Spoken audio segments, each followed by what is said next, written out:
Hello everyone, today we're going to go over most recent TMS updates that are coming up with this release. In this release there are a few customer facing updates that I'd like to cover. One of them is new integration with a new factoring company called Porter Freight, which you're going to be able to select via your factoring provider integrations right down here. And for that specific integration, you're only going to need an authorization token, no additional logins or password. This authorization token can be requested from your provider. Also, this integration carries with itself a integration of all other potential factoring companies that are realized under or through Factor Genie. They're a factoring provider that hosts Porter Freight funding specifically and many others. So if you are working through someone who's either using or working with Factor Genie, please don't hesitate to contact us. We essentially can realize any integration that is dependable on a Factor Genie provider. Secondary thing is express code settings. Actually need to go back to preferences here, and in the section of express codes, when you are adding a EFS express code setting in here, you're able to select notes required. This will essentially lead your user interface to force the creation of notes during the express code creation. Once you're adding an express code via the express code here or through the driver, the section of notes in here will be required, and you won't be able to save or create a note or create a reference code or express code record without creating a note. So that is something a lot of customers out there requested it, and there you go. Now you're going to be able to do that. A third customer facing thing has to do specifically with adding an order and adding an order via smart array confirmation parsing.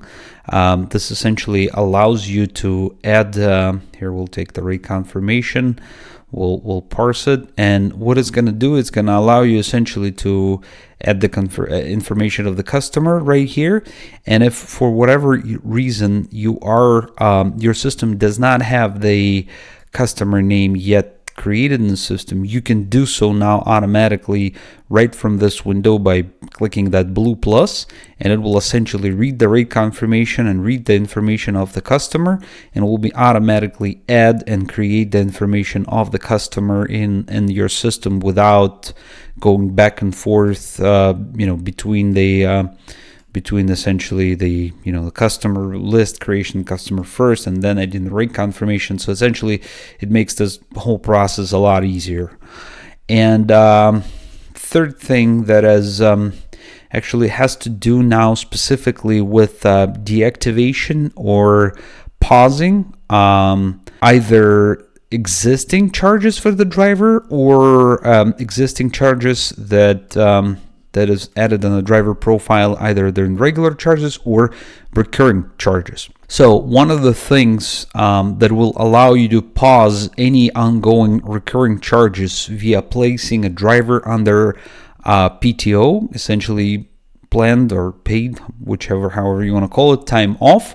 Once you create a planned time off for the driver, all the existing charges at the time will be put in pause until the driver comes back with that date over here, comes back from that PTO. So any existing charge that might be happening during this time will be automatically paused. But also with that, another thing additionally with the driver charges. So now if you are deactivating a driver in the system and you have an existing or ongoing recurring charges on the driver and you're deactivating that driver, essentially, either terminating him or temporarily deactivating him, system will automatically ask you a question if you would like to. The system found active ongoing recurring charges and would you like them to stop them or not. You can select yes or no, and depending on your answer, system will either stop all the existing recurring charges or will not stop them, essentially, depending on what you're trying to do. So if you, let's say you have a driver that you're deactivating for good, he's either terminated and left your company, so you would be just selecting yes, essentially deactivating all the related charges, and they will no longer show up on the driver's settlement. If the driver is deactivated, these charges will no longer be showing up in your settlements. That means that this driver will no longer be showing up during the settlement process,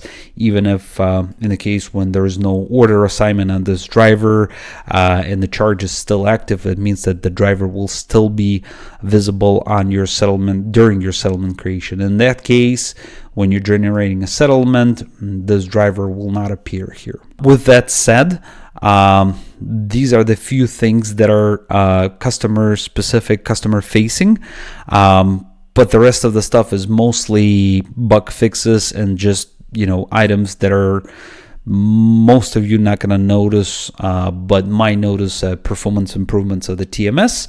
Overall, feel free to contact us if you have any questions or concerns. Have a good day.